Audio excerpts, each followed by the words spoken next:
the idea that triggers are the messengers of our vulnerabilities. So, Elizabeth, what does that mean to you when you hear that? Like a bunch of gook. Like what? What do you mean triggers are the messages of our vulnerabilities? Let's take this down. Like let's what are you talking about? What's a trigger?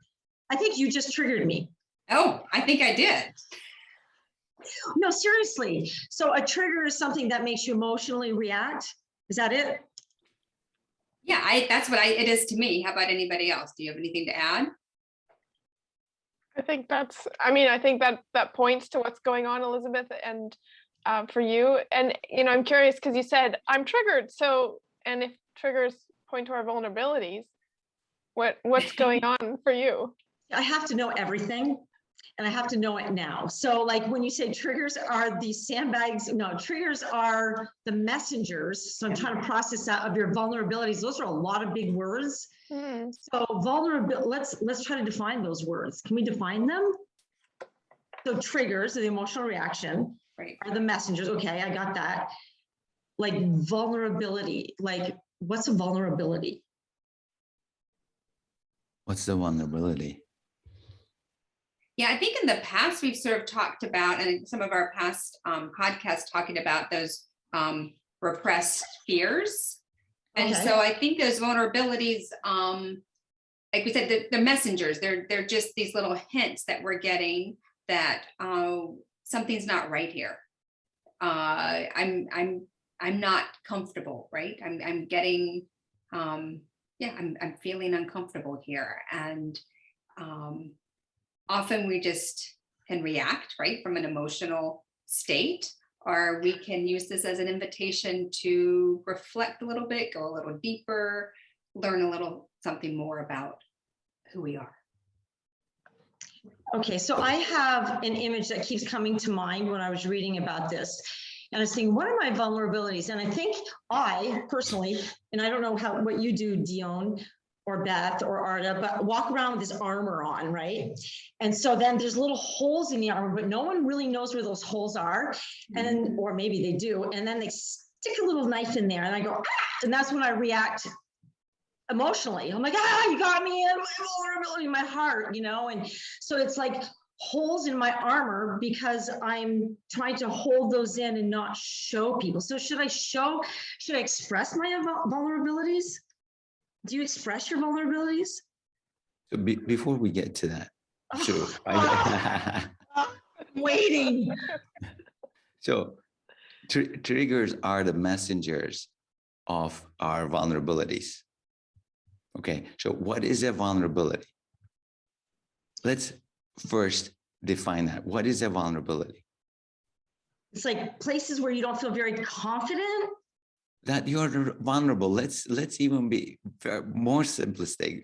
Places, things, feelings that we are not comfortable, that we feel vulnerable. Okay. Give me an example. Give me an example. I need an example. I don't feel good enough. So when you criticize me, I feel not good enough. That is my vulnerability. So when you criticize me, my work, then that becomes a trigger.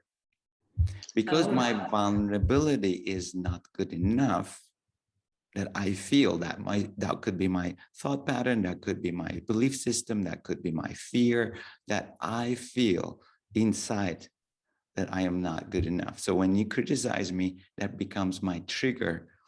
And therefore the trigger gives me this message, knocks my door, mailman, hey, by the way, you feel vulnerable here. Why?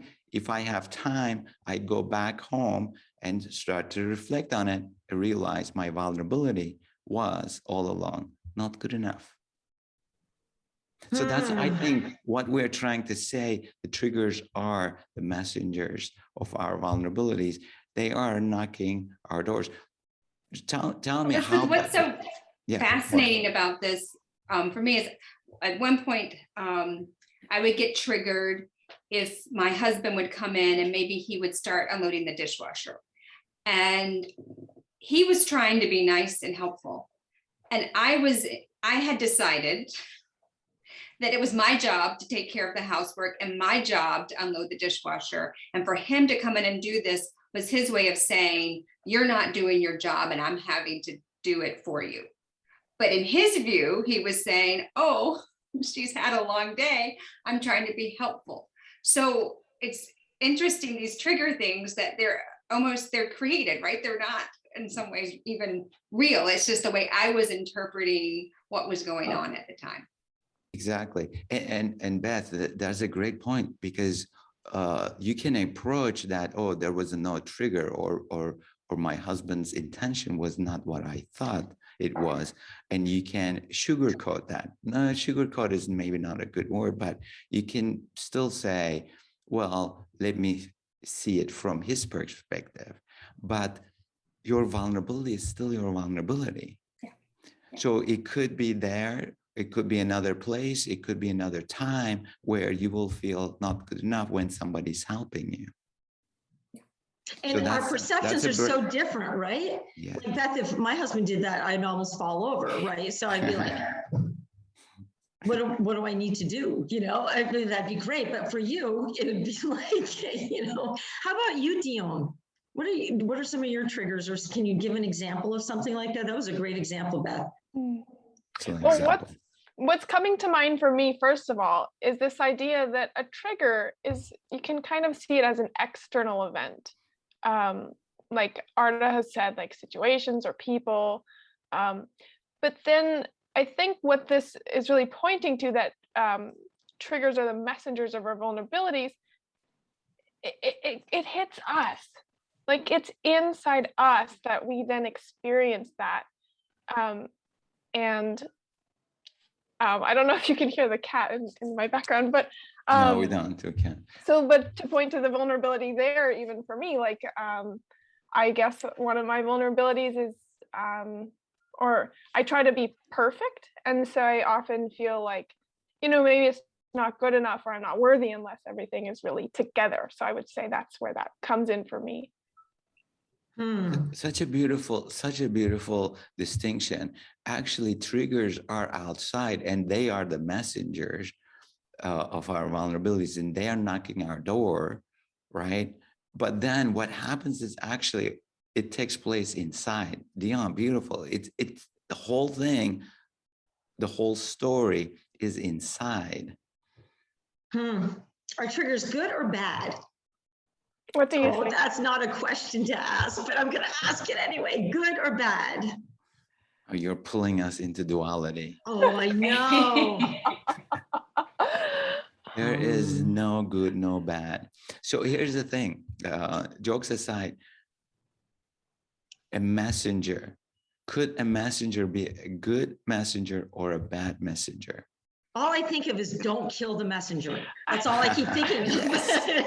Yes.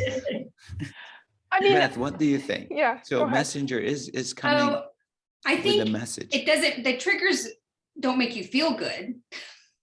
No. Correct. But I think the message is ultimately good if we decide to kind of investigate where that's coming from. And sort of in my example, I was sort of, you know, when Arda said that he didn't, you know, something about being unworthy, that's where it came from. I felt unworthy of having help, right? I felt like I had to do it all. And so once I could look at that and say, no, I'm worthy, people can help me, and that doesn't make me less of a good wife or mother, then the whole message flipped, right? And it turned into a really good message, that I can have help and that I'm worthy of help. So, so I agree that they don't make you feel good initially, but the fact that you can eventually flip them, then that feels really good. I agree with you, Beth. I'm sorry, Arda. I was just talking over you. Blah, blah, blah. No, keep going. Keep going. No, but I was thinking of triggers as gifts, actually. I think they're gifts so that you can look further within. What do you think of that? Anybody? Oh, beautiful. That is actually exactly what I was going to say.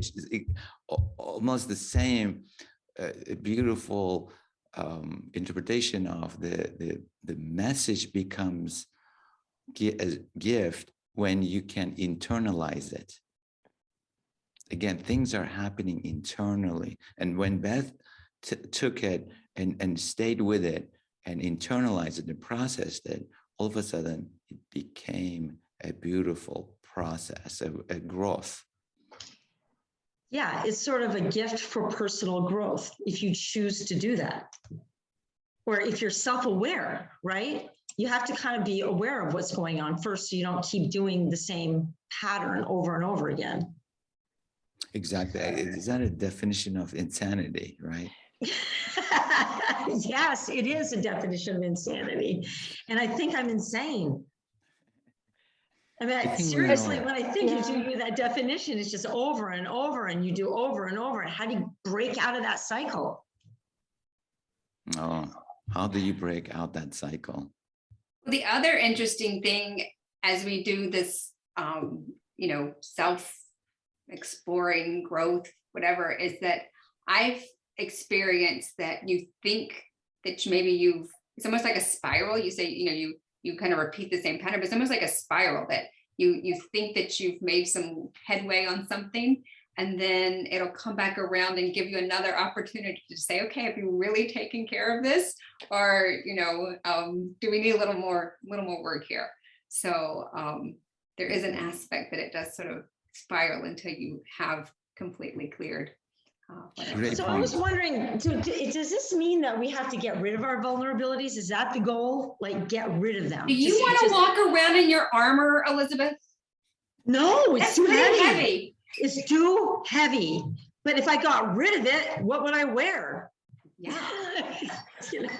Just maybe a thinner thing, or can you really get rid of a vulnerability? Or is it just ingrained you can react differently when you get triggered? Because I was thinking vulnerability is a sandbag. If you don't have sandbags, you're just going to go up and up and up and up and up and up in your balloon. So when you feel good, real good, and you have the energy, you are creative, you are flowing, every street you turn, it's green lights and people are smiling at you, and somebody steps on your toe. How reactive would you be versus you're having a bad day, it's raining, you forgot your umbrella, and all of a sudden you realize you lost or left your credit card in the last Starbucks, and you need to run to the meeting, and all of a sudden you realize you have 5 minutes, and somebody that touches your shoulder when you guys are passing, how intensely you will be reacting. Much more intense. The choice is yours. So the more you work on your vulnerabilities, listen to the messenger, listen to the triggers, better life gets. Simple as that. Still didn't answer my question. Can you get rid of those vulnerabilities? Can you get rid of them? Is that the goal? Well, what is the goal? Yeah, let's talk about that. I thought I did, because no, I'm still waiting. I'm assumed that you wanted to have a less reactionary life. My bad. No, I do, but do I want a no reactionary life? Is that even possible? Is that doable? Like, I'm just walking around in the flow all the time, just like, all the green lights, all parking meters. That sounds like a horrible life, Elizabeth. Yeah, it sounds terrible. No, who want that? Who wants that? Yeah, I want to bump into people, and people are reacting to me. Red lights everywhere. I wait three minutes at each red light while I'm running late to my meeting. Yeah. Okay, I think you're asking about our vulnerabilities, things we just have to live with, that we're sort of born with them, and there's nothing we can do except maybe work on our reactions, or can we rise above all our vulnerabilities? Can we, I would say, I hope so. I mean, how many of you doing this work, obviously, and very, very, very introspective work, How many of you realized, okay, that something simple that you reacted before, something simple that triggered you before, after doing this work 1 month, 2 months, 3 months, 6 months, that you all of a sudden realize, oh my God, I used to react to this, I no longer am. Any examples? Have you realized that? So then from that space, from that energy preservation, because every reaction depletes your energy. You have more energy. And because you have more energy, did you not feel more creative? Did you not feel more joyful? Did you not feel more saying hi to people? And deeper connections took place because you were more present. So does that mean that the vulnerabilities are gone? Partially, yes, because you process them, you integrate them, you integrated them into your system. Now you have higher energy, you have higher consciousness. So that's the kind of the flow state you get into as you process these triggers one after another. I have an example. Yay. I do. I was thinking, I have some foot issues and my feet hurt. And my mother-in-law, who's wonderful, but she's French and she doesn't understand why I don't wear high heel shoes. She just doesn't get it since the day I met her. Like, why don't you wear some pretty shoes with that? Why don't you wear some pretty shoes? And I'm like, these are pretty shoes. My size, I have a size 12 foot. I mean, whatever little shoe you get, it's not going to look great in a size 12, right? So I saw her at Christmas time and I've known her for 30 years. And she goes, oh, you look so good, but you should really get some high-heeled shoes. And I just go, instead of going, oh my God, how much longer is she going to tell me that? Doesn't she get it? I just kind of laughed and laughed. Sweetheart, I can't wear shoes. It's okay though. It just made me laugh and it didn't bother me. It didn't bother me at all. And that's a really sensitive spot. So that was pretty good. You integrated your vulnerability that does not exist anymore. So the more and more you are aware of it, it's a beautiful example. It is. Elizabeth, yeah. Beautiful example.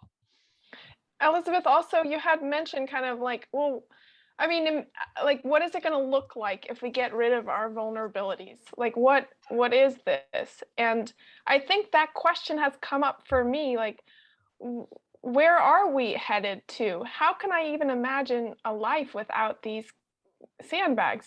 And what you just described there, I heard like, because sometimes I think, well, maybe the relationships are going to go away, or what will I value? But you're able to still connect with this person, this person, and kind of just be more upfront about where you're at and still relate. And I think in my own life, not seeing things through the lens of my trigger helps me to just, like I can connect in this moment in a way I never would have had available to me. And I found that with my mom, who is someone who I've had a lot of triggers with. And so that's been absolutely amazing, absolutely freeing. And I'm curious if there's any other stories that Beth or Arda wants to share on top of this. Well, as you guys are talking, I'm like, okay, yeah, I've had a lot of triggers and I've overcome a lot of triggers, but that doesn't mean I don't get triggered. Like, yeah, that's a good point.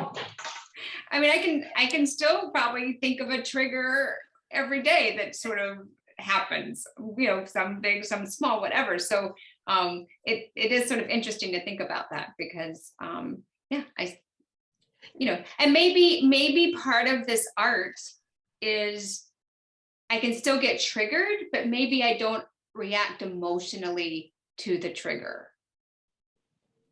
You have tools, great conversation here. So it is more, you have tools, you have the power method, obviously. You know how to pause, you know how to observe, you know how to release the emotional charge so that you can feel grounded. And when you feel grounded, your energy is higher. So therefore you will be able to come up with communication strategies, better response strategies, other than fight or flight. So you are not becoming, you are not defensive anymore. So you Mhm. are assertive, you are present, and through your presence, the communication opens, that entanglement gets freed up. But what I want to say is that you keep getting triggered because that is the next message. So always going back to this, triggers are the messengers of your vulnerability. For example, personally, when I worked on my not good enough, what happened? Let's say I was doing a workshop and I was feeling not good enough because 2 out of 10 people were yawning when I was teaching, right? I felt the back of my head, oh my God, I'm a boring teacher. So then I worked on it. I kind of realized where it is and then where it's coming from, and etc. A year later, I am teaching a different workshop to 25 people. And now maybe one of them is looking out of the window. I'm still getting triggered, but the context is different. Or I am trying to get invited and get rejected to have a book signing at a local, very famous bookstore. I'm getting triggered because I'm feeling not good enough and not recognized. So it's a different, as you can see, it's a different level of trigger that I keep working on my not good enough. Think about it like a pipe or like a bin, like a garbage bin, smaller size, stored in your body, okay? And the vulnerability is right there. So you keep, as you process, you keep taking the garbage out of that bin. And as you get, to the bottom of it, the triggers are more meaningful, a little larger events, so that it's really that life wants you to integrate them into your system. Does that make sense? I try to be practical with it, but. So the more we're triggered and we don't address this in the way that maybe we're offering, are we accumulating more mass in those bins? 100%. So all the triggers that are not being addressed, they're all accumulated in the garbage bin. And the good news is, so that's why people get triggered very quickly. So as I expressed or shared, when I was working on it, the triggers were, the level of trigger was higher than the before when I process it, because life wants me to go deeper. So now imagine somebody's not working on their vulnerabilities, on their fears. Then the life gets smaller and smaller. So everything becomes a trigger because they're not stopping. So life wants people to stop and take a breath, take a step back. So it gets like smaller and smaller, and every little thing becomes a trigger.